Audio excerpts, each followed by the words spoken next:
anak, Panginoon. Kami, Panginoon, nag-aalay ng paborit ng sa iyo. Salamat, Panginoon, sa pagpapala mo sa bawat isa. Salamat, O Lord. Ikaw ang Diyos na hindi nagbabago noon ngayon at kailanman. Ikaw ang tapat na Diyos sa iyong mga pangako. Hindi nagbabago. Ang Diyos ni Abraham ni Isaac at Jacob. Salamat sa Diyos sa umagang ito. Napakabuti mo.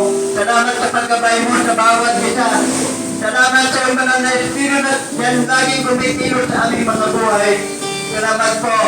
Sa umagang ito, Panginoon, nagpapakumbaba ang bawat isa sa amin. Humingi kami ng awa. Patawarin mo kami sa lahat ng aming mga kahinaan, pagkukulang, mga bagay na hindi nakalulugod sa iyong harapan. Sapagkat nananampalataya kami na ikaw ang Diyos na mapagpatawad